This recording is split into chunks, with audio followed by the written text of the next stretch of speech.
Yevropa Parlamenti və Yevropa İttifaqıga a'zo ba'zi davlatlar parlamentlarining 67 nafar a'zosi ochiq xat e'lon qilib, Yevropa İttifaqı və uningga a'zo davlatlarni Beijing qishliq olimpikni diplomatik boykot qilishga chaqirgan.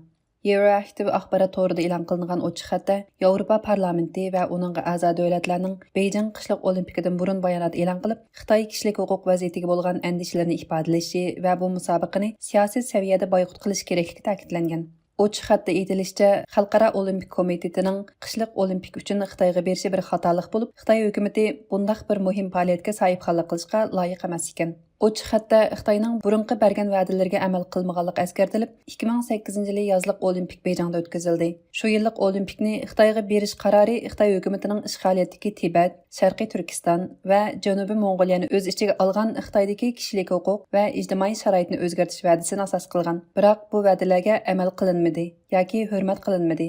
Aksincha, bu rayonlarning kishilik huquq vaziyati texmi yomonlashdi deyilgan. Ochiq xatda bo'libmi Xi Jinping taxtga chiqqandan keyin Xitoydagi kishilik huquq vaziyatining texmi nacharlashganligi, Sharqiy Turkistonda 1.800.000 dan 3 milliongacha Uyg'ur va boshqa turkiy xalqlarning qayta tarbiyalash lagerlarida xohlagancha qamalib, g'ayri insoniy muomala va siyosiy ming'i yuyishga tutilganligi ta'kidlangan.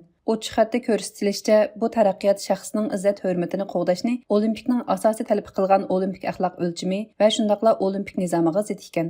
Ochiq xatda yana mundaq deyilgan: Yevropa parlamentining bu yil 7-oyda ma'qullagan qarorida ifodalangandek, biz Yevropa Ittifoqi va uning a'zo davlatlarni Xitoy hukumati Hong Kong, Sharqiy Turkiston, Tibet, Janubiy Mong'oliya, Makao va boshqa joylardagi kishilik huquq vaziyatini haqiqiy ravishda yaxshilaganligini namoyon qilmoqchi, xuddi Avstraliya, Kanada, Angliya, Amerikani o'z ichiga olgan bir qism davlatlar qilgandek musobaqani diplomatik boykot qilishga chaqiramiz.